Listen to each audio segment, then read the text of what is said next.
যখন নিজে থেকেই আপনা আপনি কিছু হবে না, তখন সেটাকে সন্দেহজনক বলে মনে করাটাই সঠিক।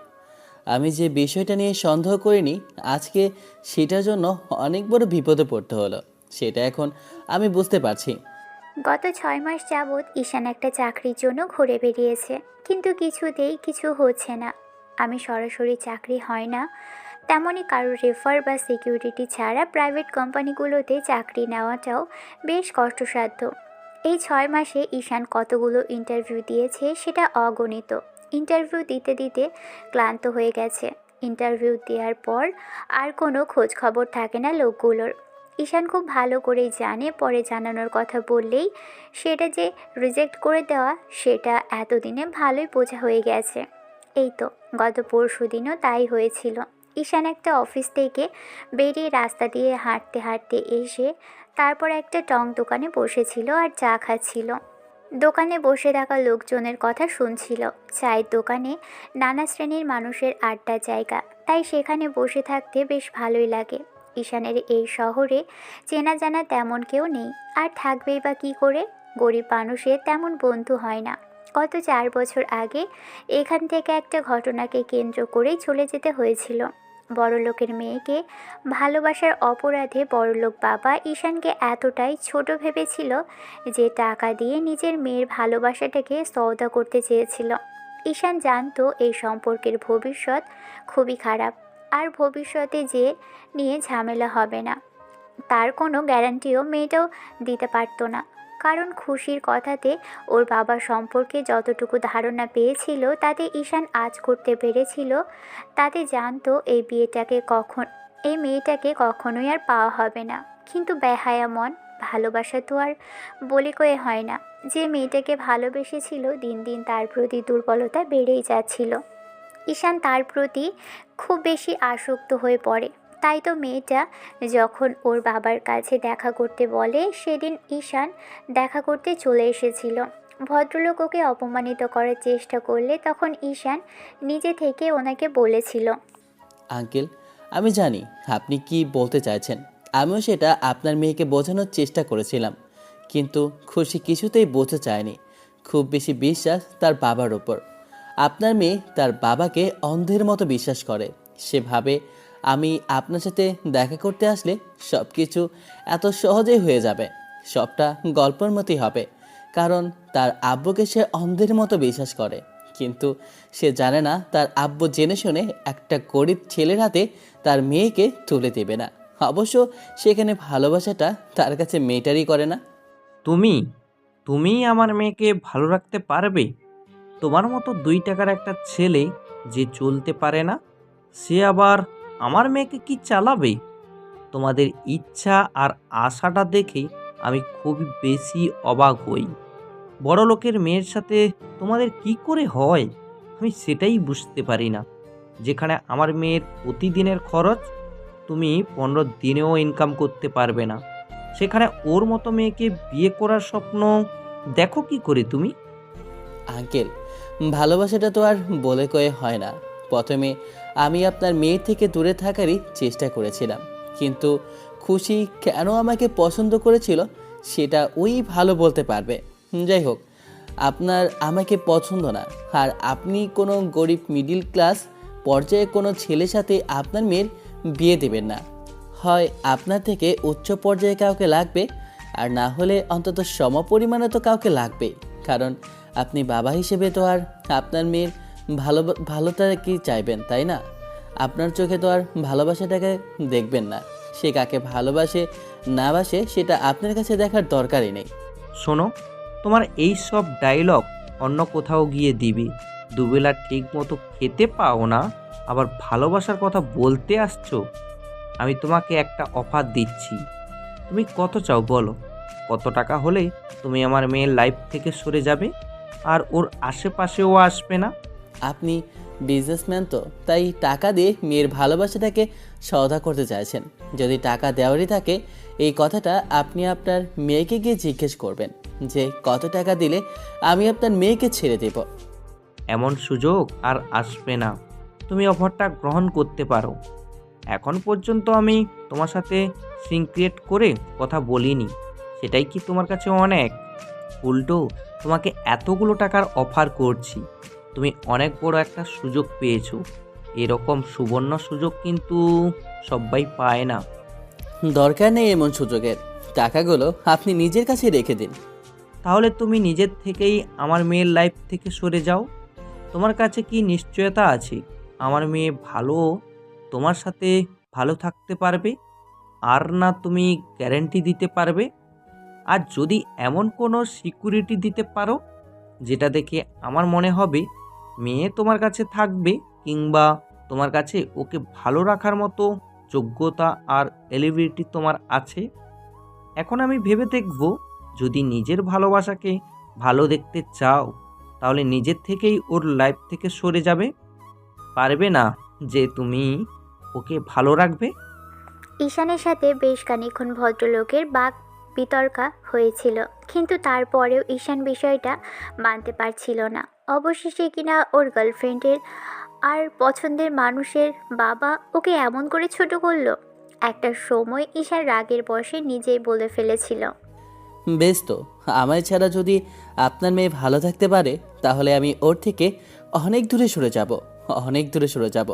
তবে একটা কথা আঙ্কেল, ভালোবাসার জন্য যদি আপনার মেয়ে একটু একটু তর্পে তর্পে মরে না, তখন আপনি বুঝবেন যে টাকা পয়সাই জীবনের মূল নয়। ভালোবাসাটাও মানুষের জীবনে অনেক বেশি প্রয়োজন হয়। আপনি টাকা দিয়ে সবই কিনতে পারবেন, কিন্তু মেয়ের সুখটা কখনোই কিনতে পারবেন না। চেষ্টা করে দেখতে পারেন। সেদিনের কথাগুলো এখনই ঈশানের কানে বাজে।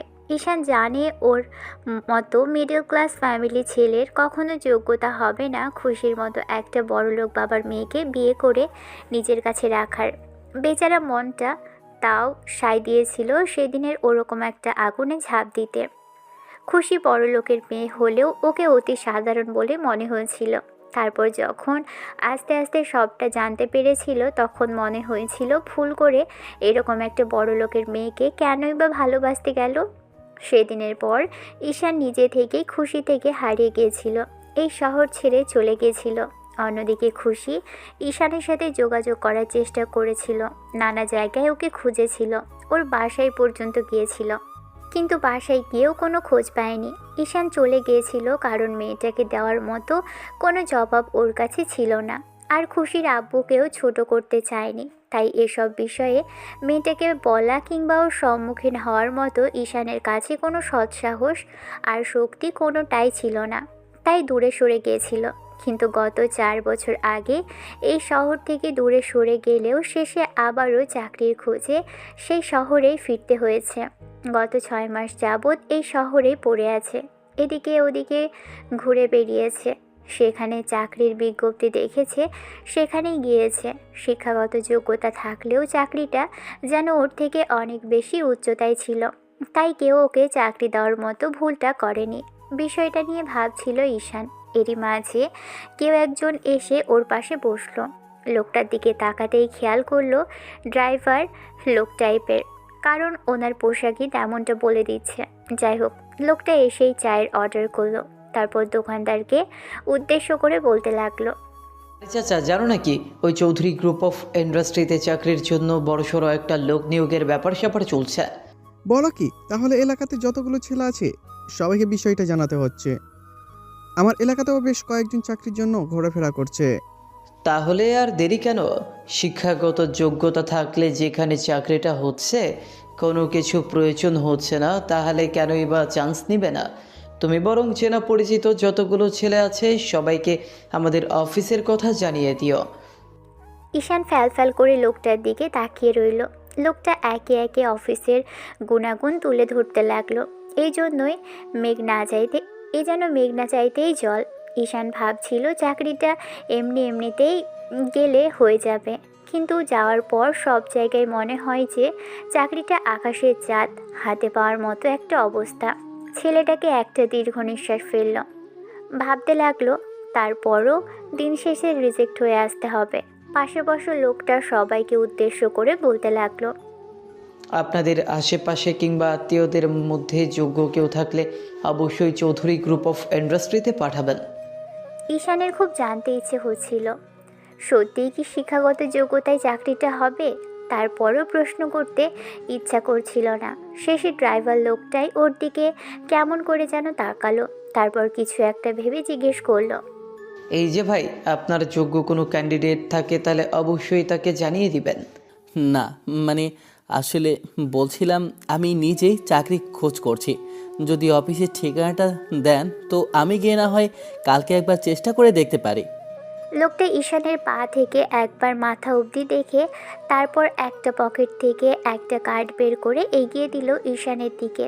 তারপর ওর পাশে রাখা ফাইলটা দেখে বলতে লাগলো, এটা অফিসের ঠিকানা, আপনার কাগজপত্রগুলো একবার দেখতে পারি? ঈশান আপনা আপনি লোকটার দিকে এগিয়ে দিল ফাইলটা। লোকটা কাগজপত্রগুলো দেখে বলতে শুরু করলো, আপনার শিক্ষাগত যোগ্যতা তো দেখছি বেশ ভালোই, সব ক্লাসেই একদম ফার্স্ট ক্লাস। যাই হোক, টেনশন করবেন না, কাল গিয়ে দেখা করুন বসের সাথে, দেখবেন চাকরিটা সত্যি সত্যি হয়ে যাবে। লোকটা ঈশানকে আর কিছু বলার সুযোগ দিল না, সেখানে থেকে উঠে গেল। ঈশান ওনার যাওয়ার দিকে তাকিয়ে রইল, তারপর দোকানদারকে উদ্দেশ্য করে বলতে লাগলো, আচ্ছা চাচা, লোকটা তো নিজের কোম্পানির বেশ ভালো করে সুনাম করে গেল। আদৌ কি টাকা ছাড়া চাকরি হবে? কারো রেফারেন্স ছাড়া যেখানে অফিসে ঢুকতেই দেয় না সেখানে। কি বলো বাবা, চাকরি হবে না কেন? ওই তো আমার এলাকার 3টে ছেলেকে চাকরি দিয়েছে। বড় লোকের বড় সড়ো ব্যাপার, ওদের অনেক বড় কোম্পানি, তাই চাকরি না দেওয়ার কিছু নেই। আর তোমার শিক্ষাগত যোগ্যতা থাকলেই চাকরিতে নিয়ে নিবে। তোমার যদি বিশ্বাস না হয় কাল একবার গিয়ে দেখা করে আসো। না, মানে আসলে এতগুলো দিন ধরে ইন্টারভিউ দিয়েছি তো বিশ্বাস হচ্ছে না। চাকরির জন্য দৌড়ে এক প্রকার ক্লান্ত হয়ে গেছি। সব জায়গায় জানতে চেয়েছে কারো রেফারেন্স আছে কিনা, আর না হয় সিকিউরিটি হিসাবে কতগুলো টাকা চেয়েছে। আজকালকার দিনে এমনটা হয় স্বাভাবিক। তুমি ভাই গিয়ে দেখা করো, ওরা কেমন সেটা গেলেই দেখতে পাবে। নাম আর গুণাগুণ সম্পন্ন একটা কোম্পানির কথা শুনে ঈশান চাকরির লোভটা সামলাতে পারল না। পরদিন ড্যাং ড্যাং করে চলে যায় অফিসটাতে। তারপর বিশাল একটা ওয়েটিংয়ে বসে থেকে সবার শেষে চাকরির জন্য ইন্টারভিউ দিতে গেল। ইন্টারভিউ রুমে প্রবেশ করতেই 3 ভদ্রলোককে সামান্য কিছু প্রশ্ন করলো।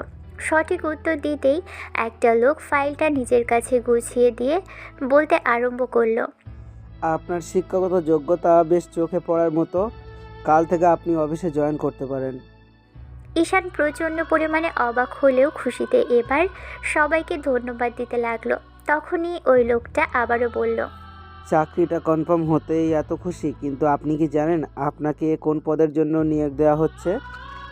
না, মানে আসলে ইন্টারভিউ দিতে আসছেন অথচ নিজেই জানেন না আপনি কোন পদের জন্য ইন্টারভিউ দিতে আসছেন?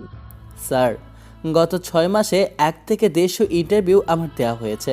চাকরিটা যে হচ্ছে না সেটা আমি কনফার্ম ছিলাম। কালকে ওই লোকটার কথা শোনার পর ভেবেছিলাম যে একটা চান্স তো নেওয়া যেতেই পারে, আর আজকে এখানে আসার পর যে চাকরিটা হয়ে যাবে ভাবতে পারিনি। একটা চাকরির আমার খুব বেশি দরকার ছিল স্যার। বাসায় অসুস্থ আম্মা আছে, ও যে কোনো একটা চাকরি হলেই হতো, তাই আর কি। আপনাকে অফিসের বসের অর্থাৎ ম্যাডামের পিএ হিসেবে নিয়োগ দেওয়া হচ্ছে। আপনি একটাবার দেখেননি সেটা? ঈশান অবাক হলেও কিছুক্ষণ ধরে চুপ করে রইল। সামনে থাকা ভদ্রলোক বিষয়টা বললে ঈশান বাইরে আসলো। দেখলো একটা বেশ বড় বোর্ডের উপর লেখা অফিসের বসের পিএর প্রয়োজন। পিএটা হতে হবে একজন ছেলেকে, কিন্তু ভিতর থেকে তো বলে দিল অফিসের বস কোনো ম্যাডাম হবে, তাহলে ছেলেকে কেন প্রয়োজন? যাই, এই বিষয়ে ঈশানের এত কিছু ভাবলে চলবে না। চাকরির দরকার ছিল, চাকরিটা পেয়ে গেছে, তাহলে এত কিছু ভাবার কি আছে? ছেলেটা খুশি মনে বাসায় চলে আসলো। অবশ্য আসার আগে 1 প্যাকেট মিষ্টি নিয়ে বাসায় এসেছে।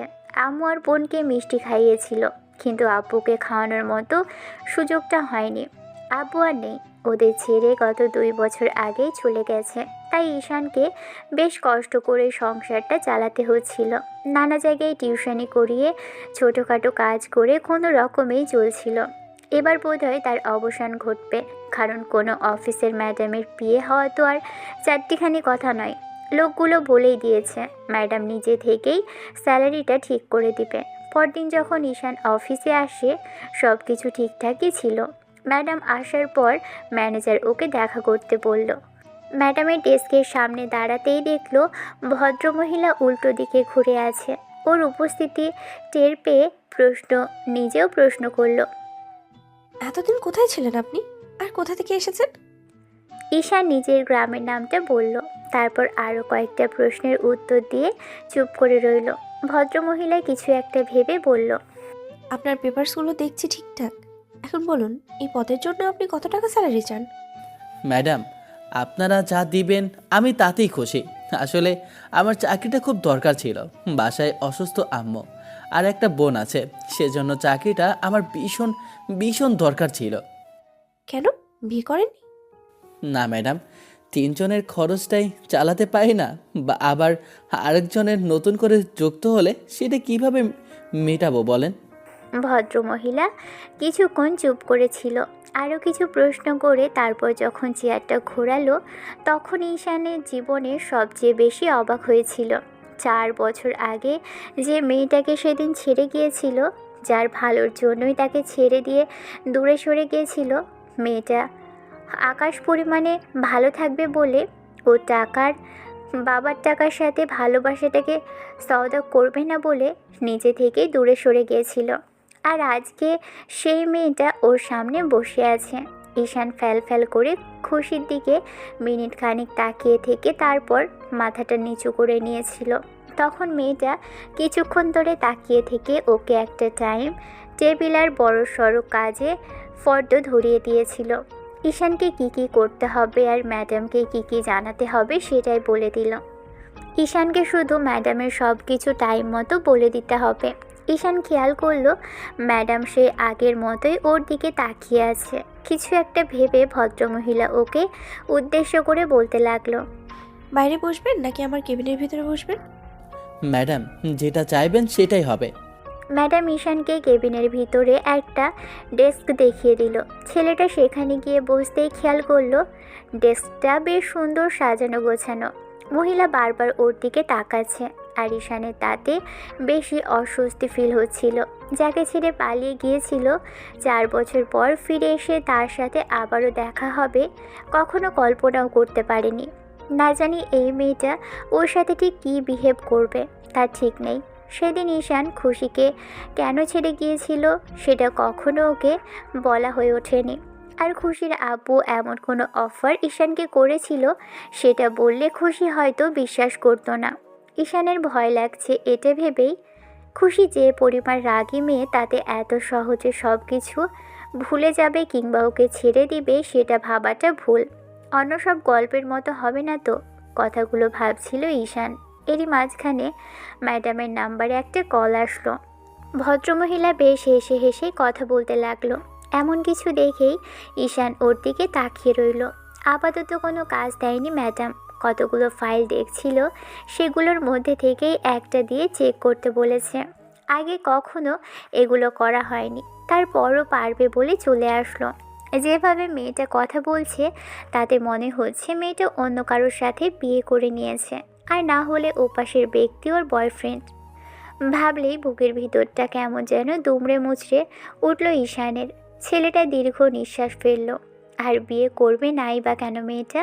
বিয়ের বয়স তো হয়েছে, এতদিনে হয় হাজব্যান্ডের সাথে একটা খুব ভালো সম্পর্ক গড়ে উঠেছে, তাই তার সাথে এরকম হাসাহাসি করে কথা বলছে। খুশি এমন এমন সব কথা বলছে যেটা শোনার পর যে কেউই লজ্জা পেয়ে যাবে। এসব শোনার পর ঈশানের কেমন যেন লাগছে। এতদিনে সেই জমানো আবেগ আর যাকে এত ভালোবাসতো তাকে ছেড়ে গিয়ে দূরে থাকাটাও সাধারণ কোনো বিষয় নয়। কিন্তু মেয়েটার ভালোর জন্যই তার ওর আব্বুর কথা রাখতে গিয়ে শেষে এরকম একটা কাজ করতে হয়েছে। ঈশান জোর করে নিজের কাজে মনোযোগ দিল। ম্যাডাম আধা ঘন্টা যাবৎ কার সাথে এত হেসে হেসে প্রেমের আলাপ করলো কে জানে। তবে ঈশানের এগুলো মোটেও ভালো লাগলো না। দুপুর হতেই মেয়েটা ওকে বলতে লাগলো, ঈশান সাহেব, আপনাকে অফিসে রাখা হয়েছে আমার কিসের সময় সেটা জানানোর জন্য, আর আপনি চুপচাপ ঝিমোচ্ছেন। সম্পর্ক থাকাকালীন সময়ে মেয়েটা ঠিক এরকম হাজারটা কথা বলল। এটা করলো না কেন, ওটা করলো না কেন, এইসব বিষয় নিয়ে প্রচুর পরিমাণে জেদ করত খুশি। আর এখন তো অফিসের বস, না জানি কি অবস্থা করবে ঈশানের। ছেলেটা এবার দাঁড়িয়ে পড়ল, মাথা নিচু করে বলতে আরম্ভ করলো। সরি ম্যাডাম, এরপর থেকে আর এমন হবে না। আসলে কখনো এরকম জব করা হয়নি, তাই। আর আপনি বলে দিয়েছেন, এরপর থেকে দেখবেন ঠিক সবটা বুঝিয়ে দেবো আপনাকে। এতই যদি বইয়ের চিন্তা ভাবনা করতে থাকেন তাহলে অফিসে বসের কিছু প্রয়োজন সেটা আপনার মনে থাকবে না। সরি ম্যাডাম, এরপর থেকে আর এমন কিছু হবে না। না হলে সেটা আপনার জন্যই ভালো। এখন বলুন, আমার লাঞ্চ টাইম হয়ে গেছে কিনা? এবার ঈশান মেয়েটার অর্থাৎ খুশির দেওয়া টাইম টেবিল দেখে খেয়াল করলো ম্যাডামের লাঞ্চ টাইম হয়ে গেছে, তাই উঠে এসে বলতে লাগলো। ম্যাডাম, আপনার লাঞ্চ টাইমটা হয়ে গেছে। যাও, ক্যান্টিন থেকে নিয়ে এসো। আমি? এমনভাবে বলছো যেন তুমি এমন এক জমিদারের ছেলে এসেছো যে লাঞ্চ আনতে গেলে তোমার লজ্জা লাগবে। না, মানে ম্যাডাম, এটা তো আমার কাজ না। আমি তোমাকে টাকা দিয়ে রেখেছি, যেটা করতে বলবো সেটা করবে। ঠিক আছে ম্যাডাম, বলুন কি খাবেন। খুশি এবার বলে দিল লাঞ্চে কি কি খাবে। ঈশান কেবিন থেকে বেরিয়ে গেল। ছেলেটা বেরিয়ে যেতেই খুশি নিজে নিজে হাসতে লাগলো আর বলতে লাগলো। তুই আমাকে চিনিস না? তোর সাহস কি করে হলো আমার সাথে ব্রেকআপ করে দিয়ে চলে যাস? আমাকে ফেলে রেখে কাপুরুষের মতো মুখ লুকিয়ে পালিয়ে গিয়েছিলি। তুই কি ভেবেছিস তোকে এমনি এমনি আমি ছেড়ে দেবো? বড় লোকের মেয়ের সাথে প্রেম করেছিস, আবার তাকে রেখেই পালিয়ে গেছিস। তোকে আমি বলেছিলাম না, তোর যা চাই তুই তাই পাবি, তারপরেও আমাকে কখনো কষ্ট দিস না। তুই সেই দিন সেটাই করেছিলি। এতগুলো বছর আমাকে কষ্ট পেতে হয়েছে, এবার তুইও দেখবি কষ্ট কাকে বলে। 15 মিনিট বাদেই ঈশান লাঞ্চের জন্য ম্যাডামের জন্য খাবার নিয়ে ভিতরে আসতেই মেয়েটা ঈশানকে সার্ভ করতে বললে ছেলেটা সার্ভ করে দিল। তারপর ম্যাডামের পাশে মাথা নিচু করে দাঁড়িয়ে রইল। খুশি অর্থাৎ ম্যাডাম খেতে আরম্ভ করলো। ঈশানকে দাঁড়িয়ে থাকতে দেখে মেয়েটা বলল। 20 মিনিট টাইম দিলাম, ক্যান্টিন থেকে গিয়ে লাঞ্চ করে আসুন। 20 মিনিট পরে সেগুলো পরিষ্কার করবেন। ঈশান মাথা নেড়ে উত্তর দিয়ে ক্যান্টিনে আসলো কোনো রকমে খেয়ে। তারপর যখনই ম্যাডামের কেবিনের দিকে যাচ্ছিল তখনই কেউ পিছন থেকে ডাকলো। পিছনে ফিরতেই খেয়াল করলো একটা মেয়ে দাঁড়িয়ে আছে হাস্যোজ্জ্বল চেহারা নিয়ে।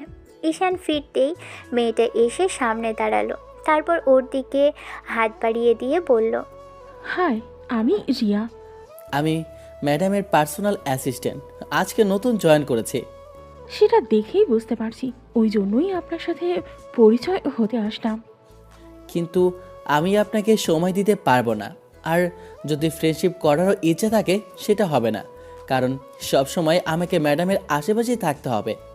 তাতে কি, ক্যান্টিনে তো রোজ দেখা হবে। ঈশান মাথা হ্যাঁ সূচক উত্তর দিয়ে মেয়েটার সাথে হাত মেলালো। ঈশান খেয়াল করে দেখলো 20 মিনিট পার হয়ে 21 মিনিটে পা রেখেছে।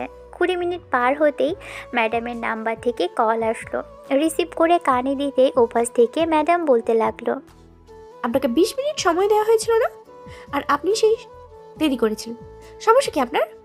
ঈশান মেয়েটাকে কিছু না বলেই তাড়াহুড়ো করে ম্যাডামের রুমের সামনে আসলো। অনুমতি নিয়ে ভিতরে আসতেই খেয়াল করলো ম্যাডাম রেগে ফায়ার হয়ে আছে। ঈশান এসেই জিজ্ঞাসা করলো। ম্যাডাম, আমাকে কি করতে হবে বলুন। আপনাকে কত মিনিট টাইম দিয়েছিলাম, আর আপনি আসছেন কতক্ষণ পরে? 20 মিনিট টাইম দিয়েছিলেন, 1 মিনিট লেট হয়ে গেছে। সরি ম্যাডাম, এরপর থেকে আর হবে না। এত সরিতে আমার কাজ হবে না। এরপর থেকে যদি লেট করে আসেন তাহলে এর জন্য আপনাকে পানিশমেন্ট পেতে হবে। এক গাদা কথা শুনিয়ে দিল মেয়েটা। তারপর ঈশান গিয়ে ডেস্কে বসলো। কিছুক্ষণ বাদে ম্যাডামের একটা কল আসতেই যখনই কেবিন থেকে বেরিয়ে যেতে নিল তখন ঈশানও পিছন পিছন আসলো। গাড়ির সামনে দাঁড়ালো, এসে ম্যাডামের দাঁড়ালো আর ঈশান পিছনে দাঁড়ালো। ওকে দেখতে না পেতেই ছেলেটা এসে পাশে দাঁড়ালো। কোথায় থাকেন সবসময়? আপনাকে বলছি না আমার আশেপাশে থাকবেন। দূরে যায়নি তো ম্যাডাম, আশেপাশে ছিলাম। আপনি কথা বলছিলেন তাই আর ডিস্টার্ব করিনি। গাড়িতে উঠুন। ম্যাডামের কথাতে এবার ঈশান ড্রাইভারের পাশে উঠে বসতেই ম্যাডাম বলল। আধা ঘন্টার মধ্যেই ওরা একটা পার্কের সামনে চলে আসলো। ম্যাডাম গাড়ি থেকে নামার আগেই ঈশান নেমে গাড়ির দরজাটা খুলে দিল। ম্যাডাম ওর দিকে একবার তাকিয়ে থাকে, তারপর ভিতরে যেতে লাগলো। ঈশান পিছনে যেতে যেতে বলল, ম্যাডাম, আমি কি আপনার সাথে আসবো? অবশ্যই আসবে। আমি বলিনি যখন আমি তোমাকে বারণ করব তখন আসবে না? তাহলে এত কথা কেন বলো? ঈশান মাথা নিচু করেছিল। ভদ্রমহিলার সাথে হেঁটে একদম পার্কের শেষ দিকটায় একটা জায়গায় এসে দেখল দুইটা মেয়ে বসে আছে। ঈশান ওদের থেকে কিছুটা দূরে দাঁড়াতেই এবার খুশি গিয়ে ওদের সাথে কথা বলতে আরম্ভ করলো। দূর থেকে ঈশানকে দাঁড়িয়ে থাকতে দেখে ওদের মধ্যে থেকে একটা মেয়ে বলল, এটা কে রে তুষি, তোর নতুন বয়ফ্রেন্ড?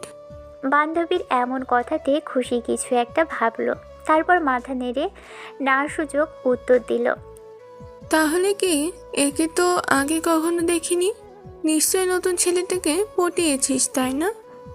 আজব তো, তোর কি মাথা খারাপ হয়ে গেছে? কোথায় এই ছেলেটা আর কোথায় আমি? ওর স্ট্যাটাসের সাথে আমার যায়? তুই দেখেছিস সামান্য আমার অফিসে একজন স্টাফ আর আমার অ্যাসিস্ট্যান্ট বলতে পারিস। এই ছেলেকে পটাবো আমি? আমার কি রুচিতে এতই সমস্যা? ঈশান কিছুটা দূরে দাঁড়িয়ে থাকলেও খুশি ম্যাডাম জোরে সোরে কথাগুলো বলতেই ঈশান শুনতে পেল। মাথা নিচু করে সেখানেই দাঁড়িয়ে রইল মিনিট 15 মতো। ওদের মাঝে কথা হচ্ছিল। এরই মাঝে ঈশান খেয়াল করলো যে মেয়েটা জিজ্ঞাসা করেছিল ওর সম্পর্কে। সেই মেয়েটা বারবার ওর দিকে তাকাচ্ছে। ঈশান চুপচাপ দাঁড়িয়ে আছে দেখে মেয়েটা আবারও বলল, খুশি, ছেলেটা বেশ হ্যান্ডসাম, তো বয়ফ্রেন্ডের থেকেও সুন্দর। বলছিলাম কি, ওর নাম্বারটা একটু দে না, আর না হলে একটু কথা বলে পরিচয় করিয়ে দে। খুশির বান্ধবী যেন এই কথাটা বলে ভুল করে ফেলল। সাথে সাথেই ভদ্রমহিলা একটা হুঙ্কার দিয়ে বলে উঠল, তোর রুচিটা যে এত বেশি খারাপ আমি সেটা বুঝতে পারিনি। এত নিম্নমানের রুচি নিয়ে থাকিস কি করে তুই? ও, এই একটা ছেলে হলো কথা বলার জন্য, নাকি এর সাথে প্রেম করার কোনো মানে আছে? তুই এত রাগ করছিস কেন? তোর অ্যাসিস্ট্যান্ট তার মানে এই না যে ও তোর বয়ফ্রেন্ড? আর তুই ওকে টাকা দিয়ে সব সময়ের জন্য কিনে রেখেছিস নাকি? অফিস টাইমটাতে ও তোর সাথে থাকবে, আর বাইরে যেটুকু সময় আছে সেটুকুর মধ্যে থেকে আমাকে একটু দিলেই হবে। আর কথা বলবো, তার মানে এই না যে ওর সাথে আমার প্রেম হয়ে যাবে। আমার ওকে পছন্দ হলেও ওর তো নাও হতে পারে। আমি তোকে বারণ করেছি, বেশ, তুই ওর সাথে প্রেম করবি না তো করবি না, এত কথা আমি তোকে বলতে পারবো না। আশ্চর্য, তুই তো রেগে যাচ্ছিস কেন? ছেলেটাকে নীলার পছন্দ হতেই পারে, তাছাড়া দেখতে শুনতে ভালোই, কেমন চুপচাপ দাঁড়িয়ে আছে। তুই তো রেগে যাওয়ার কারণটাই তো আমি বুঝতে পারছি না। আমার অ্যাসিস্ট্যান্টের সাথে তোর কথা বলতে পারবি না। ওর সাথে প্রেম করা তো দূরে থাক, যদি বেশি কথা বলিস আমি এখান থেকে চলে যাব। তোরা কি এই জন্যই আমাকে ডেকে এনেছিস? ঠিক আছে ঠিক আছে, এত রাগ করতে হবে না। ঈশান ওদের সব কথাই শুনল, তারপরও চুপচাপ দাঁড়িয়ে রইল। আরও 2-3 মিনিট পার হতেই খুশি বলতে লাগলো, এদিকে এসো। ঈশান এগিয়ে এসে ওদের কাছে দাঁড়াতেই ভদ্রমহিলা বলল, যাও, আমাদের জন্য বাদাম নিয়ে এসো। ম্যাডামের কথাতে ঈশান চলে গেল বাদাম আনতে। বাদাম নিয়ে এসে ওদের কাছে দিতেই এবার খুশি বেশ খানিকটা রাগে বলতে লাগলো, আমাকে দিতে বলিনি, তুমি এগুলো ছেড়ে দাও। ঈশান অবাক হলেও ওদের থেকে কিছুটা দূরে দাঁড়িয়ে দাঁড়িয়ে এবার মেয়েগুলোকে বাদাম ছিলে দিতে লাগলো। ঈশান খেয়াল করলো যে মেয়েটা ওকে নিয়ে কথা বলছিল, সে কেমন অসহায় চোখে তাকিয়ে আছে। ঈশান তারপরও ওর কাজ নিজের মতো করে যেতে লাগলো। ঈশান জানে এই মেয়েটা ওকে অফিসে হয়তো জেনে শুনে এনেছে, কারণ ওর সাথে দেখা হওয়ার পর থেকে তেমনটাই মনে হচ্ছে। খুশির রিয়াকশান দেখে ঈশানের কাছে মনে হয়েছিল যে খুশি জানতো খুব ভালো করে যে ঈশানের সাথে ওর দেখা হবে। যাই হোক, খুশির এর মাঝে একটা কল আসতেই মেয়েটা সেখান থেকে উঠে গেল, আর খুশির বান্ধবীরা ঈশানকে সেখানে দাঁড় করিয়ে রাখলো। খুশি কিছুটা দূরে গিয়ে কথা বলতে লাগলো, তখন ওই মেয়েটা বলতে শুরু করলো, তোমার নাম কি? জি ম্যাডাম, আমি ঈশান, ঈশান আহমেদ অনিক। নতুন জয়েন করেছো? জি ম্যাডাম, আজকে প্রথম দিন। ম্যাডাম যে এত রাগী তুমি সেটা জানতে না, নাকি সবটা জেনে শুনেই ওনার অ্যাসিস্ট্যান্ট হয়েছ? জানলেই বা কী করার ছিল, আমার চাকরির খুব দরকার ছিল, তাই চাকরিটা করতে বাধ্য হয়েছে। তাছাড়া উনি আমাকে এতগুলো টাকা দিয়ে রেখেছে, এরকমটা করতেই পারে, আমি এতে কিছু মনে করছি না। তোমার জায়গায় আমি থাকলে চাকরিটা লাথি মেরে ফেলে বেরিয়ে যেতাম। একটা মানুষের সাথে কেউ এরকম করে কথা বলতে পারে জানতাম না। তুমি আসার পর থেকেই কি ম্যাডাম তোমার সাথে এমন করে কথা বলছে? না, ওই রকম না। আমি নতুন, তার উপর আমার কাজে বিরক্ত তো, সেই জন্যই। ও সবার সাথে এরকম করে না, তবে তুমি আসার পর থেকে এরকমটা করছে। তাতে মনে হচ্ছে যে ও তোমার সাথে মিসবিহেভটাই বেশি করবে। আমাদের সাথে একরকম, আবার তোমার বিপরীতে আরেক রকম। জানি না কেন এমন করছে, তবে মনে হয় তোমার উপরে কোনো কিছু নিয়ে রেগে আছে।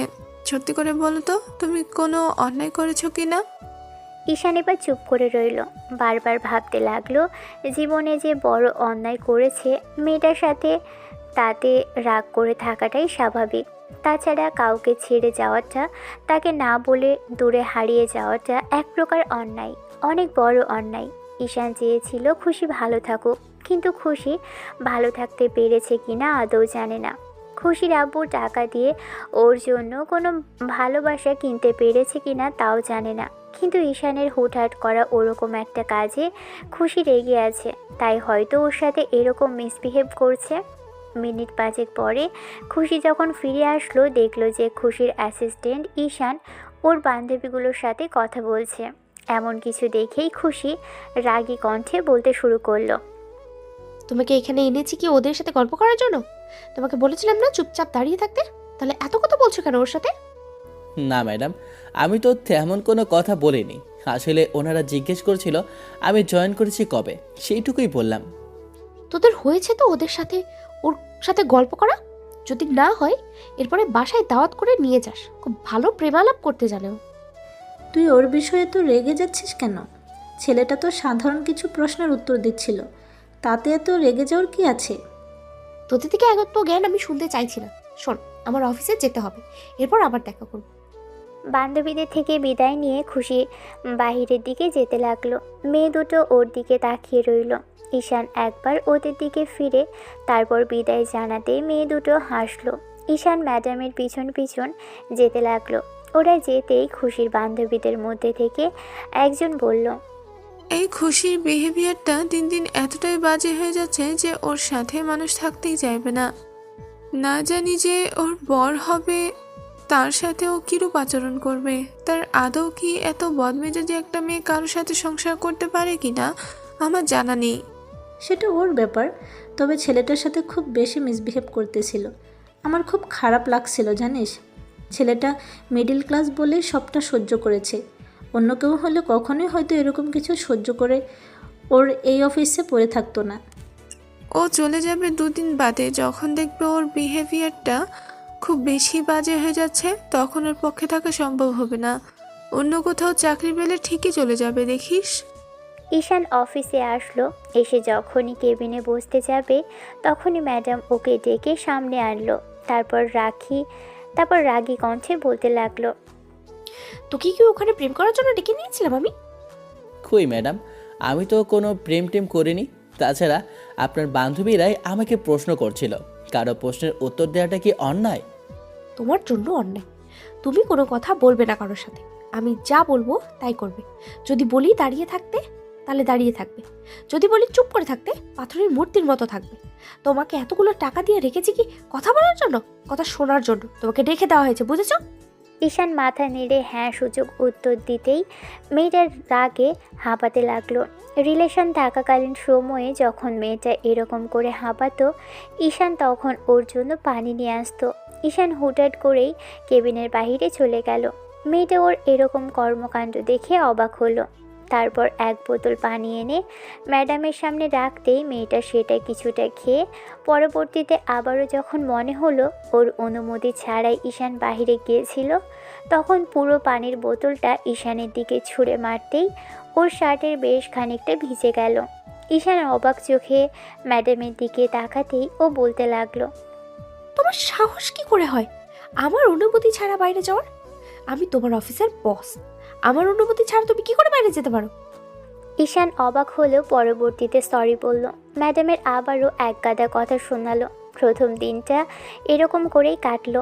পরবর্তীতে গত 7টা দিনে ম্যাডামের বিহেভটা এত বেশি খারাপ হলো যেটা ঈশানের পক্ষে সহ্য করাটা এক প্রকার দায়ী ছিল। তারপরও কিছু করার নেই, চাকরি বাঁচাতে হলে চুপচাপ সবটা সহ্য করে যেতে হবে। বিষয়টা ভেবেই ঈশান দাঁতের দাঁত চেপে সবটা সহ্য করে যাচ্ছে। সপ্তম দিনের মাথায় সেদিন যখন ঈশান লাঞ্চ করে ম্যাডামের কেবিনের দিকে যাচ্ছিল, তখনই কারো ডাক পড়ল। পিছন ফিরে তাকাতেই খেয়াল করলো নীলা নামে সেই মেয়েটি দাঁড়িয়ে আছে। ম্যাডামের বান্ধবীকে দেখে ঈশান খানিকটা অবাক হলেও এসে ওনার সামনে দাঁড়ালো। এবার মেয়েটা একটু মুচকি হেসে বলল, কেমন আছো ঈশান? জি ম্যাডাম, ভালো। আপনি? তুমি আমাকে ম্যাডাম কেন বলো? সেদিনও ম্যাডাম বলেছিলে, আবার আজকেও ম্যাডাম বলছো। আপনি হয়তো আমার থেকে বয়সে সিনিয়র হবেন। ম্যাডাম যেরকম আমার সিনিয়র, তেমনি আপনিও তেমনটাই হবেন। তাছাড়া আমি অফিসের সামান্য একজন অ্যাসিস্ট্যান্ট। আপনারা বড় লোকের মেয়ে, আপনাদের ম্যাডাম বলাতেই আমার জন্য শোভা পায়। তুমি আমাকে নাম ধরে ডাকবে? আমার শুনতে ইচ্ছে করে না ম্যাডাম। কিন্তু ম্যাডাম জানতে পারলে রাগারাগি করবে। সমস্যা নেই, আমি বুঝিয়ে বলবো। ম্যাডাম কি তোমার সাথে এখনো মিসবিহেভ করে? না, এমনিতেই করে না। কাজে ভুল হলে সেটা তো সবাই করে। এতগুলো টাকা দিয়ে রেখেছে, এমনিতেই নাকি? তারপরও একটু বেশি বেশি করে। আমার এটা মোটেও পছন্দ না। তুমি এক কাজ করো, আমি তোমাকে আমাদের অফিসের ঠিকানাটা দিচ্ছি। তুমি গিয়ে আমার আব্বুর সাথে দেখা করো। আমি রেফার করে রাখবো, আব্বু তোমার চাকরি দিয়ে দিবে। তুমি গিয়ে আমার কথা বললেই আব্বু জব দিয়ে দিবে তোমাকে। না ম্যাডাম, এতে আপনাদের দুজনের সম্পর্কটা নষ্ট হবে। আমি এমন কিছু চাই না। আমি একটা আননোন পারসন। আমার জন্য আপনাদের মাঝে ঝামেলা হোক, সেটা কোনো দরকার নেই। অন্যদিকে নীলা একের পর এক প্রশ্ন করছিল আর ঈশান তার উত্তর দিয়েছিল। ছেলেটা খেয়ালই করেনি কখন লাঞ্চ টাইমটা শেষ হয়ে গেছে। এরই মাঝে যখন লাঞ্চ টাইম শেষ হয়েছে, তখন ম্যাডাম সিসি ক্যামেরার ফুটেজে খেয়াল করলো ঈশান নীলার সাথে দাঁড়িয়ে কথা বলছে। দুজনকে একসাথে দাঁড়িয়ে থাকতে দেখে মেয়েটার মাথায় রক্ত উঠে গেল। কিছুক্ষণ চুপ করে থেকে অগ্নিদৃষ্টি নিয়ে ঈশানের দিকে তাকিয়ে থেকে তারপর ওকে কল করলো। ম্যাডামের কল রিসিভ করলে ওপাশ থেকে কিছু বলল, সেটা নীলা শুনতে পেল না। তবে কিছু তো একটা বলল, যার জন্য নীলার দিকে তাকিয়ে ঈশান একটা দীর্ঘ নিঃশ্বাস ফেলে বলতে লাগলো, আমার লাঞ্চ টাইমটা শেষ হয়ে গেছে, আপনি থাকুন, আমি আসছি ম্যাডাম। নীলা কিছু একটা ভাবলো। তারপর ঈশানকে কিছু বলার আগেই ছেলেটা তাড়াহুড়ো করে সেখান থেকে চলে গেল। নীলা ভাবতে লাগলো এখন হয়তো খুশি ছেলেটার উপর চোটপাট করবে। ঈশান তাড়াহুড়ো করে কেবিনে ঢুকতেই এবার ম্যাডাম উঠে এসে কষিয়ে ওর গালে একটা চড় বসালো। কিছু বুঝে ওঠার আগেই এরকম কিছু ঘটে গেল। ঈশান মাথা নিচু করে দাঁড়িয়ে রইল। তখন ম্যাডাম রাগী কণ্ঠে বলতে লাগলো, এই ছোট লোক, তোকে আমি টাকা দিয়ে রেখেছি এখানে আমার বান্ধবীদের সাথে প্রেমালাপ করার জন্য, তো রাখিনি? তোর সাহস কি করে হলো ওর সাথে দাঁড়িয়ে দাঁড়িয়ে গল্প করার? তোকে বলেছিলাম না আমার কথার অবাধ্য হবি না। সেখানে মেয়েদের দেখবি যেখানেই সেখানেই তো তোকে লুচুকানি শুরু করে দিতে হবে, তাই না? এই জন্যই বোধহয় সেদিন চলে গেছি। ম্যাডামের মুখে এরকম কথা শুনেই ঈশান বুঝতে পারল সেদিন বলতে উনি গত 4 বছর আগের কথাগুলোই বোঝাচ্ছে। ছেলেটা মাথা নিচু করে দাঁড়িয়ে আছে আর খুশি ওকে হাজারটা বকা দিচ্ছে। এরই মাঝে দরজায় নক পড়তেই খুশি ওপাশের ব্যক্তিকে ভিতরে আসতে বলল। দুজনেই খেয়াল করলো নীলা হাস্যোজ্জ্বল চেহারা নিয়ে দাঁড়িয়ে আছে। এবার খুশি কিছুটা শান্ত হলো। তবে ঈশানের দিকে রাগী চোখে তাকাতেই ও ডেস্কে গিয়ে বসলো। এবার নীলা ভিতরে এসে খুশি ডেস্কের সামনে বসতেই খুশিও বসলো। মেয়েটাকে রাগী মোডে থাকতে দেখে নীলা বলতে লাগলো, তুই কি ওকে বকাঝকা করছিলি? কই না তো। তোর চেহারাই বলে দিচ্ছে তুই ছেলেটাকে বকাঝকা করছিলি। ও যেমন তাড়াহুড়ো করে আমার ওখানে থেকে চলে আসলো, তার মানে তুই ওকে ওখান থেকে ডেকে এনে ছেলেটাকে বকাঝকা করছিলি। তোর কাছে এমন কেন মনে হচ্ছে সবসময় আমি ওকে নাকি বকাঝকা করতে থাকি? না, অন্যদের বেলায় তো তেমন না। তবে ছেলেটা যবে থেকে অফিসে এসেছে তবে থেকেই দেখছি যখনই তুই ওর সাথে কথা বলিস তখনই এমন মিসবিহেভ করিস আর সিন ক্রিয়েটও করিস। এসব মনে হয় তোর নিত্যদিনের রুটিন।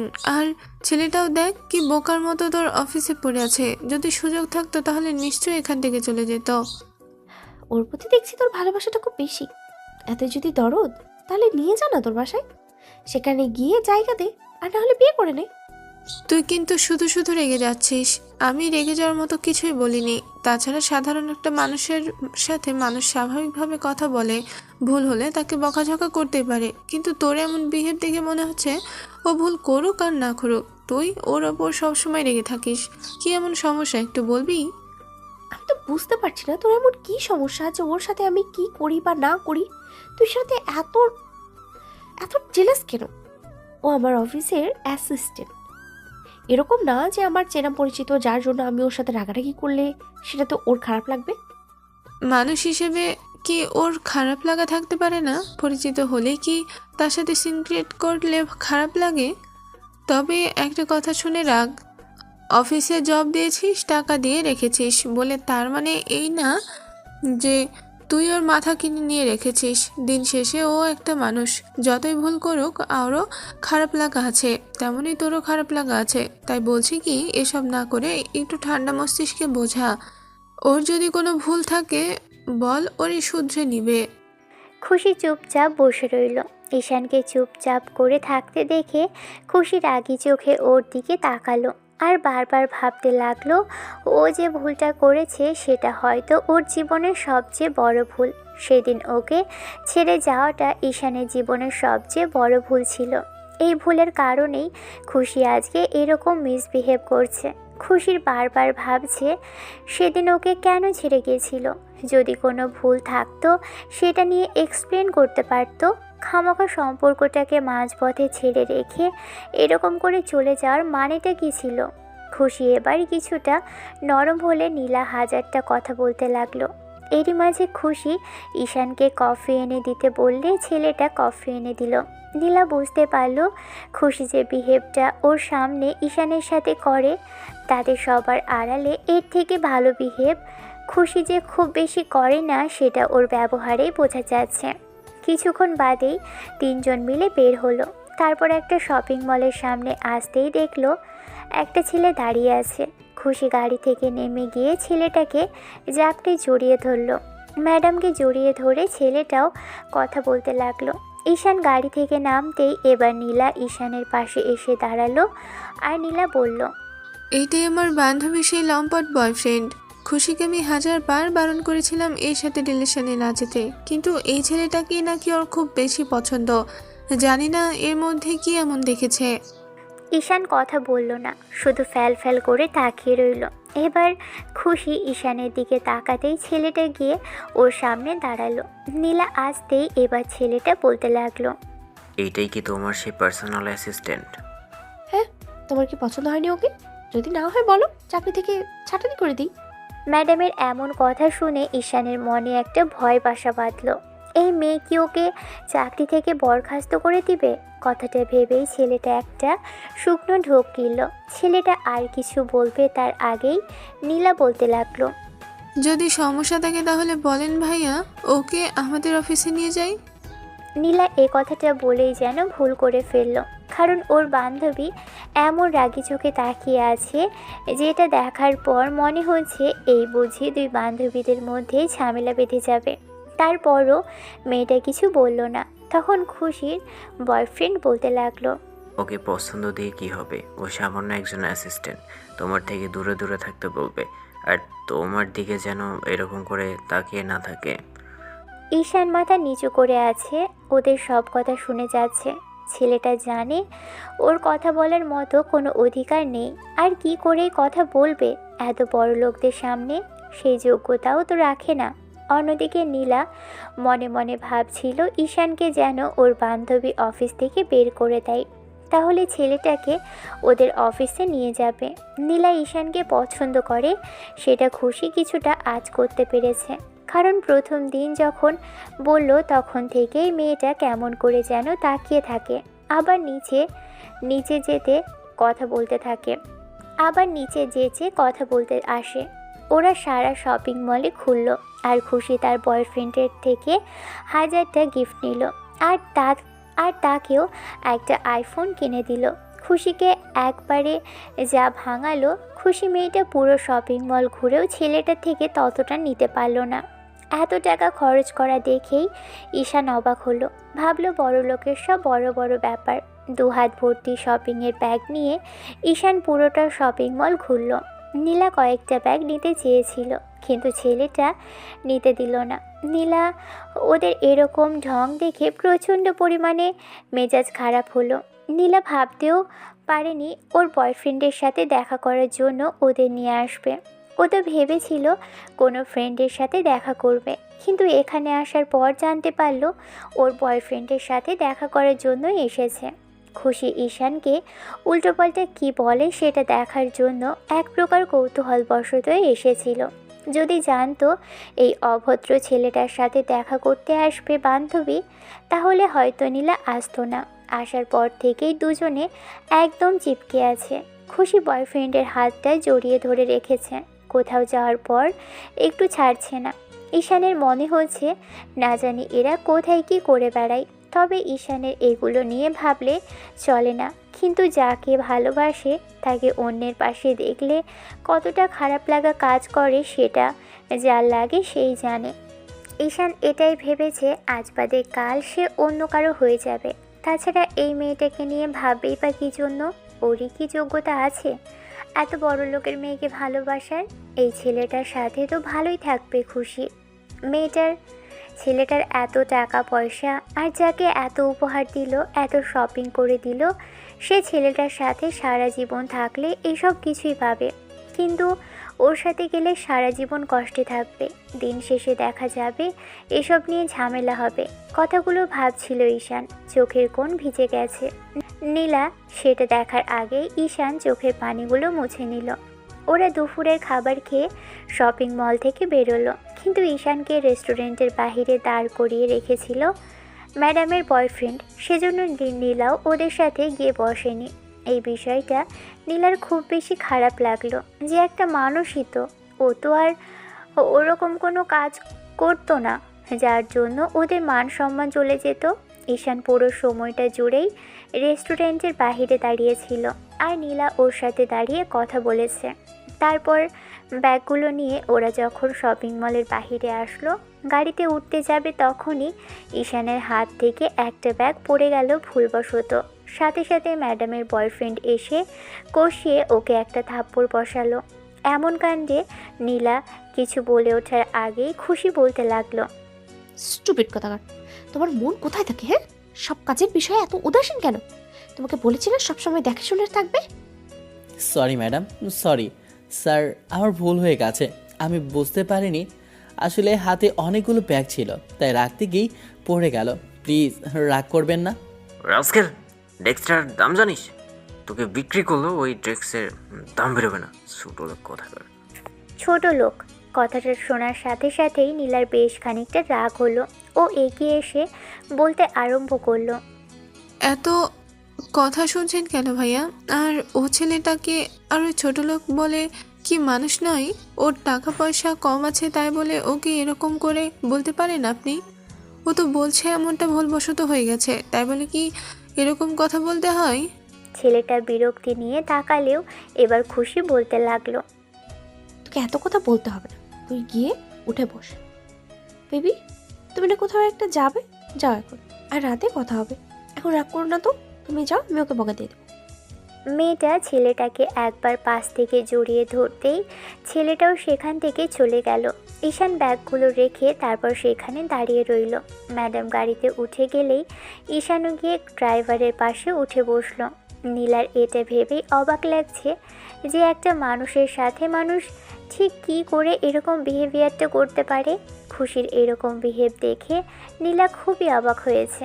ঈশানের দিকে বারবার নীলা তাকাচ্ছিল।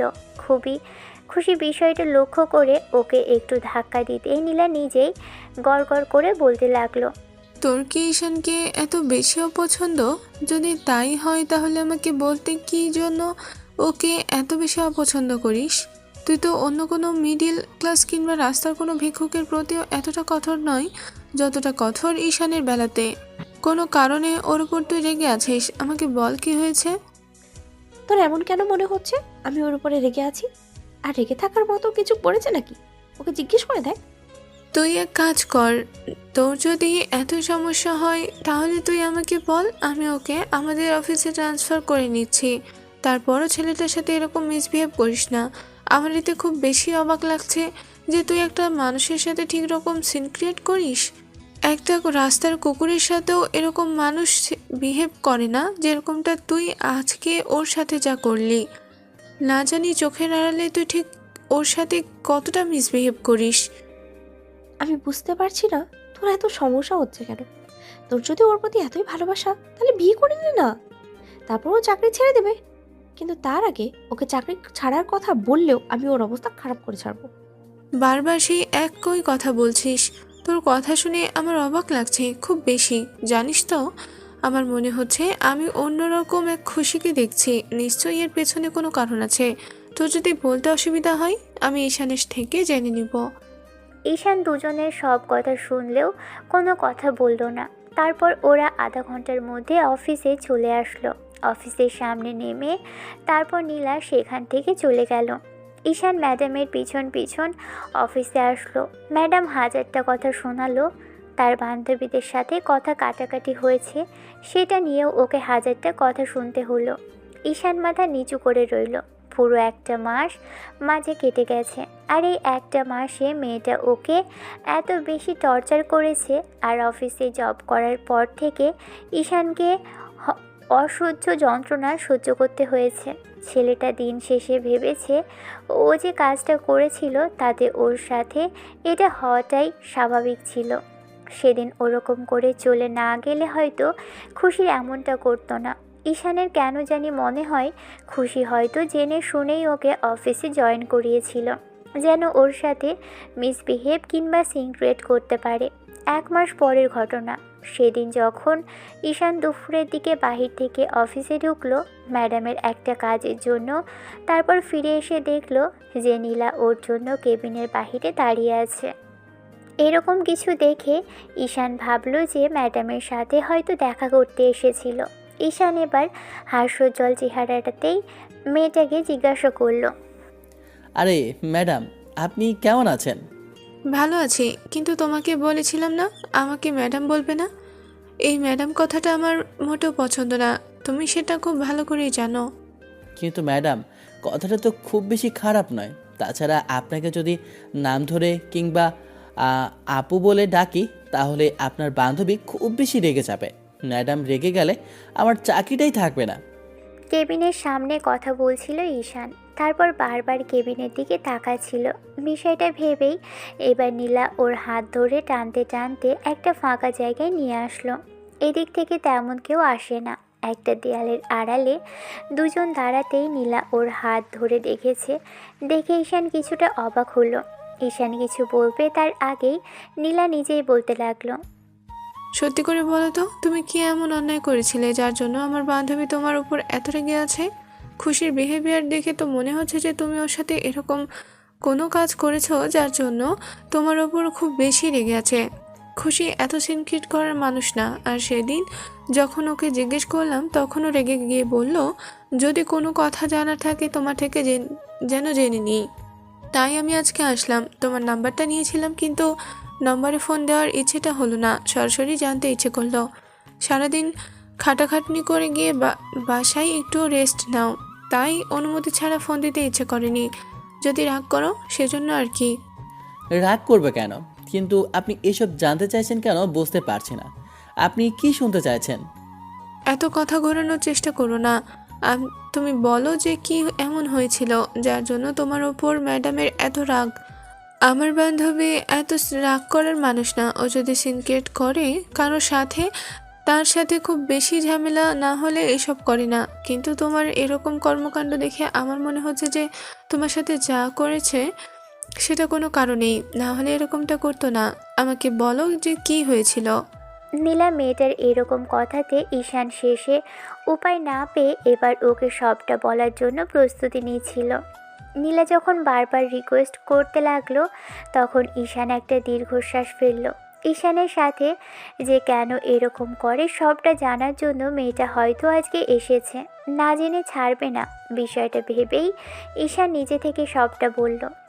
আপনি হয়তো অবাক হবেন জেনে যে আমি যেটা বলবো সেটা আপনার বিশ্বাস নাও হতে পারে। বিশ্বাস হবে না কেন? তাছাড়া যদি বিশ্বাস না হয় তাহলে তোমার ম্যাডামের থেকে জিজ্ঞেস করব। দয়া করে এই কাজটা করবেন না, তাহলে ম্যাডাম আরও বেশি রেগে যাবে। আপনাকে আমি বলছি, কিন্তু আপনি এই বিষয়টা ওনাকে জানাতে পারবেন না। যদি জানান তাহলে আমি বলতে পারবো না, আর যদি না বলেন তাহলে আমি বলতে রাজি আছি। রিকোয়েস্ট করেছিলেন তাই আমি বিষয়টা জানাতে চাইছি। আচ্ছা ঠিক আছে, তুমি বলো, আমি কাউকে বলবো না। নীলা জোড়াজুড়িতে ঈশান শেষমেশ বিষয়টা ঈশানের আর লুকাতে ইচ্ছে করলো না। তারপর এই মেয়েটাকে প্রতিনিয়ত প্রশ্নের উপর প্রশ্ন করেই চলেছে। ওকে যদি না বলা হয় তাহলে ছাড়বেই না। সব শোনার পর নীলা বিষয়টা বুঝতে পেরে একটা দীর্ঘশ্বাস ফেলল। ঈশান মাথা নিচু করে আছে, চোখে পানি টলমল করছে। তখন নীলা বলতে লাগলো, তার মানে তুমি সে ছেলে যার সাথে আমার বান্ধবীর রিলেশন ছিল, যার জন্য আমার বান্ধবী এতগুলো দিন কষ্ট পেয়েছে, আর তোমাকে খুঁজে পাওয়ার পর তোমাকে শিক্ষা দেওয়ার জন্য এখানে ডেকে এনেছে, তাই তো? উনি আমাকে জেনে শুনে এখানে চাকরি দিয়েছে কি না জানি না, তবে দেখার পর থেকে উনি হয়তো রাগ করে আমার সাথে এরকমটা করছে। করাটাই স্বাভাবিক। আমি সেদিন না বলে চলে গিয়েছিলাম। কি করব বলুন? আমার মতো একটা ছেলে ওনার মতো বড়লোক মেয়েকে ভালোবাসার যোগ্যতা রাখে না ম্যাডাম। আমার কোনো অধিকার ছিল না ওনাকে ভালো রাখার। ওনার বাবা আমাকে এতগুলো টাকা দিতে চেয়েছিল, কী করে পারতাম নিজের ভালোবাসার সাথে এরকমটা করতে? তাই ওনার ভালোর জন্যই ওনাকে ছেড়ে চলে গিয়েছিলাম। যাই হোক, এসব বিষয়ে আপনি ওনাকে অন্তত দয়া করে বলবেন না। আমি চাই না এইসব বিষয় নিয়ে কোনো ঝামেলা হোক। ঈশানের বলা কথা শেষ হতেই নীলা একটা দীর্ঘশ্বাস ফেলল। মেয়েটার চোখে পানি কেমন যেন টলমল করছে, অসহায়ত্বের ছাপটা স্পষ্ট ফুটে উঠেছে। ঈশান কথা বলছে না। এবার নীলা বলতে লাগলো, আমি ভাবতেও পারিনি এরকম কিছু ছিল তোমাদের দুজনের মাঝে। আমাকেই দেখো না জেনে না শুনে বুঝি তোমাকে নিয়ে কত কিছু ভেবে ফেললাম। তবে এই মুহূর্তে আমার না খুব বেশি হিংসা হচ্ছে জানো। একটা ছেলে কিনা আমার বান্ধবীকে ভালোবাসতো আর তার ভালো জন্য তাকে ছেড়ে দূরে চলে গেছিল। তবে আফসোসের বিষয় এইটাই যে আমার বান্ধবী না কখনো এটা জানতে পারবে আর না কখনো জানবে। তবে সব সময় তোমাকে সে ঘৃণাই করে যাবে, সেটা আমার কাছে খুব ভালো করেই জানা আছে। আপনাকে আমি হাত জোর করে রিকোয়েস্ট করছি ম্যাডাম, দয়া করে এইসব কিছু ওনাকে বলবেন না। আমার মতো একটা মিডল ক্লাস ফ্যামিলির ছেলেকে নিয়ে এসব কিছু ভাববেন না ম্যাডাম। আমার কোনো যোগ্যতা নেই আপনাদের দিকে তাকানোর। আমার দ্বারা এরকম কোনো অন্যায় হোক আমি সেটা চাই না, তবে আপনারাও নিজে থেকে দূরে থাকবেন। নীলা চুপ করে রইল। তখন ঈশান চলে যেতে গেলে নীলা বলতে লাগলো, কিন্তু সারা জীবন আমার বান্ধবী তোমাকে ভুল বুঝে যাবে আর ওই রকম টর্চার করে যাবে, সেটা দেখতে আমার খারাপ লাগবে, খুব বেশি খারাপ লাগবে। এটা জানার পর যে দোষ না থাকার পরেও তোমাকে শাস্তি ভোগ করতে হবে। হোক, তাতে আমার কোনো কষ্ট নেই। আপনার বান্ধবীকে কষ্ট দিয়েছিলাম, সেটার প্রতিদিন হিসেবেই না হয় এই কষ্টটা আমাকে পেতে হয়েছে। তবে যাই হোক, দিন শেষে সে অন্য কারোর সাথে ভালো আছে। যে তাকে ভালো রাখতে পারবে তার সাথে যেন সে সারা জীবন থাকতে পারে, আমি সেটাই দোয়া করি। ঈশান চলে আসতে গেলে নীলা সেখানে দাঁড়িয়ে রইল। ছেলেটা এত কষ্ট বুকের মধ্যে জমা করে রেখে কিনা আর সেই ছেলেটা ওরই চাকরি করে যাচ্ছে, এত অপমান অবহেলা সহ্য করে যাচ্ছে, যাকে ছেলেটা খুব বেশি ভালোবাসতো। আমাদের ভাগ্য হয়তো এরকমটাই হয়। আমরা যার থেকে সব সময় দূরে সরে থাকতে চাই সে মানুষগুলোই বারবার আমাদের চোখের সামনে চলে আসে। ঈশানের সাথেও সেটাই হলো। ছেলেটা কেবিনে এসে ম্যাডামকে পেল না। তারপর ম্যাডামের জন্য অপেক্ষা করতে লাগলো। সারাটা দিন ম্যাডাম আর অফিসে আসলো না। অবাক হলো ঈশান। মনে হতে লাগলো ম্যাডামের আবার শরীর খারাপ করেনি তো। কিন্তু ঈশানের যোগ্যতা নেই ওই মেয়েটার খোঁজ খবর নেওয়ার। ম্যাডামের খোঁজ খবর নেওয়ার জন্য ভালো একটা ছেলে ওর লাইফে আছে। তাহলে ঈশান কেনই বা নিবে অফিসের বসের এত খোঁজ খবর? নেওয়াটা বেমানান। তাই ঈশান চুপচাপ রইল। দুদিন পর যখন ম্যাডাম অফিসে আসলো, এসে দেখলো ম্যাডামের অবস্থা বেহাল। কেমন যেন এলোমেলো লাগছে ওনাকে। রাতে বোধহয় ঘুমোতে পারে না মেয়েটা, তাই তো এরকম এলোমেলো অগোছালো লাগছে। ঈশান ম্যাডামকে দেখে এসে উঠে ওনার পাশে দাঁড়ালো আর বলতে লাগলো, ম্যাডাম, আপনি 2 দিন অফিসে আসেননি, আপনার কি কোনো কারণে শরীর খারাপ? ম্যানেজারের থেকে জিজ্ঞেস করলে শুধু বলল যে আপনি 2 দিন আসবেন না, কেন, কি কারণ সেটা তো জানালো না। ঈশানের কথাতে এবার খুশি বেশ খানিকটা রাগী চোখে তাকাতেই ছেলেটা মাথা নিচু করে ফেললো আর আমতা আমতা করে বলতে লাগলো। আই এম সরি ম্যাডাম, আমি জানি আমার এসব প্রশ্ন করার মতো কোনো যোগ্যতা নেই, তারপরও জিজ্ঞাসা করলাম। কোনো ভুল করে থাকলে তার জন্য আমাকে মাফ করবেন প্লিজ। খুশি আজকে আর ঈশানকে কিছু বলল না। ঈশান পুরো একটা দিন খুশির সাথে কাটালেও ম্যাডাম আগের মতো ওকে টর্চার করলো না। তাহলে মেয়েটার কি এমন হলো যার জন্য দুদিনেই এমন বদলে গেল? ম্যাডাম তো ওকে প্রতিশোধ নেওয়ার জন্যই অফিসে এনেছিল, তাহলে এত সহজে কি মেয়েটা সব ভুলে গেল? বিষয়টা নিয়ে ঈশান সারাদিন ভাবলো। তারপর মনে হতে লাগলো তাহলে কি নীলা মেয়েটা বান্ধবীকে সব বলে দিল? এই বিষয়টা নিয়ে ঈশান বেশ খানিকটা কনফিউজড হয়ে রইল। ঈশান ভাবতে পারছে না যে ম্যাডাম অফিসে আসছে না কেন। তারপর আবারও 7 দিন মেয়েটা অফিসে গ্যাপ দিল। ঈশান জানার চেষ্টা করেও জানতে পারল না। তারপর 8ম দিনের মাথায় যেদিন ওদের দেখা হলো সেদিন ঈশান খেয়াল করলো মেয়েটার হাতে ব্যান্ডেজ। এমন কিছু দেখে মনে হতে লাগলো তাহলে কি ম্যাডামের কোনো কিছু হয়েছে? ঈশান এসে ম্যাডামের পাশে দাঁড়িয়ে তারপর বেশ খানিকটা উত্তেজিত কণ্ঠে বলল, ম্যাডাম, হাতে ব্যান্ডেজ দেখছি, কোনো কারণে কি আপনি অসুস্থ হয়ে পড়েছিলেন নাকি? ঈশানের এরকম দ্বারা কথাতে মেয়েটা আবারও রাগী চোখে তাকালেই ছেলেটা মাথা নিচু করে রইল। মিনিট 5 তখন মেয়েটা নিজে থেকেই বলতে লাগলো, কিছু মানুষ আছে জানো তো, যারা খুব সুন্দর করে অভিনয় করতে জানে। তাদের মধ্যে তুমি একজন। তোমার অভিনয় দেখে আমি মুগ্ধ হচ্ছি। এত সুন্দর অভিনয় করতে পারো। আমি আগে সেটা না বুঝতে পারিনি। আসলে কিছু মানুষের জীবনে যেমন অভিনয় করাটা মূল লক্ষ্য, তেমনি কিছু মানুষের জীবনে ভালো থাকার চেষ্টা করাটাই একটা অভিনয়ের মতো। তেমনইভাবে তুমি যে এটা অভিনয় করলে সেটা দেখে আমি আসলে অনেক বেশি অবাক হয়েছি। তবে আর যেই হোক, এই নাটকটা আর আমার সামনে করো না। ঈশান কিছু বলতে যাবে তার আগেই ম্যাডামের রাগী চোখের দিকে তাকিয়ে আর কিছু বলার সাহস হলো না। 2 দিন পরের ঘটনা। সেদিন ছুটির দিন বলে ঈশানের অফিস নেই। সকালবেলা খাওয়া দাওয়া করে এলাকার কয়েকটা বড় ভাইয়ের সাথে একটু দেখা করতে গিয়েছিল।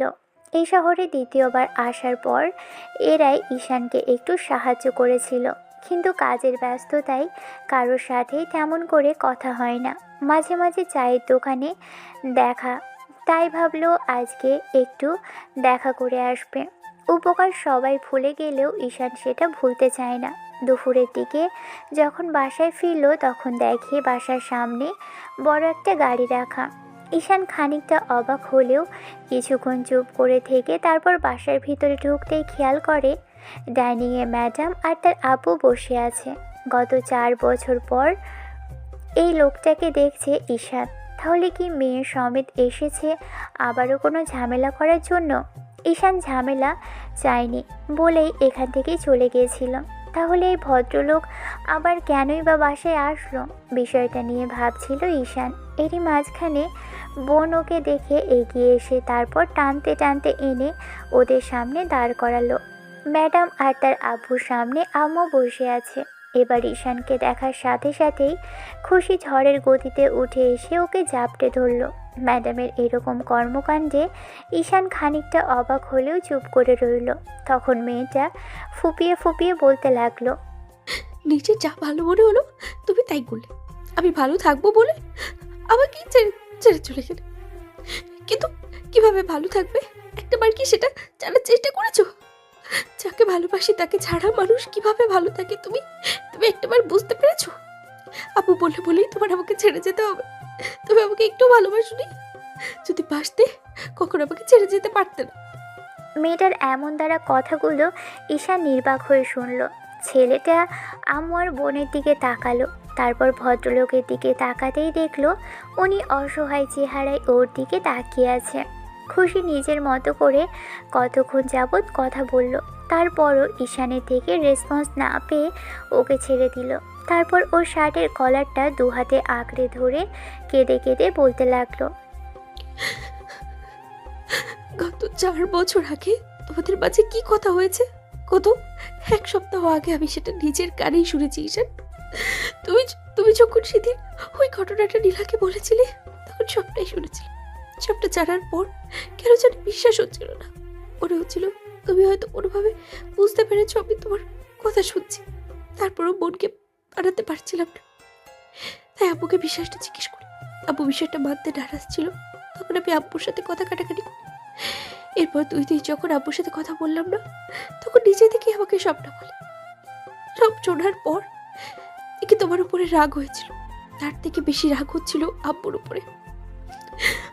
আমার ভালোবাসাটাকে আমার থেকে দূরে সরিয়ে দিতে কিভাবে পারলো আব্বু? প্রথমে তো আমি ভেবেছিলাম যে তুমি আমার কাছ থেকে টাকা পাওনি বলে আমাকে ছেড়ে দিয়েছো। আমি বুঝতে পারিনি যে তুমি আমাকে ঠিক কতটা ভালোবাসো। আমার ভালোর জন্যই আমাকে ছেড়ে দিলে। কিন্তু কিন্তু একটাবার জানার চেষ্টাও করলে না আমি ভালো থাকবো কিনা। তুমি আসলেই স্বার্থপর, তাহলে আমাকে এমন করে দূরে সরিয়ে দিতে পারতে না? নিজেকে অসম্পূর্ণ লাগতো যখন থেকে তুমি চলে গেছো। তখন থেকেই মনকে আর বানাতে পারতাম না, সবসময় নিজেকে ছোট মনে হতো। তাই ভেবেছিলাম যদি কখনো তোমার সাথে দেখা হয়, তাহলে তোমার কাছে জানতে চাইবো কেন আমাকে ছেড়ে দিয়েছিলে। ঈশান তবদা খাওয়ার মতো চেয়ে রইল ফ্যাল ফ্যাল করে। তখন খুশির আব্বু উঠে এসে দুহাত জোর করে বলতে লাগলো, আমি যা করেছি সেটা ক্ষমার অযোগ্য। অন্যায় করেছিলাম, সে শাস্তি পেয়েছি। গত কয়েকদিন আগেই মেয়েটা সুইসাইড করার চেষ্টা করেছিল। যখন জানতে পারলো আমি তোমাকে ওর লাইফ থেকে সরিয়ে দিয়েছি, তখন তোমাকেই আবার ফিরে পাওয়ার জন্য পাগলামি করছিল। বারবার বারণ করার পর যখন নিজের ক্ষতি করার কথা বলে, তখন বিশ্বাস হচ্ছিল না।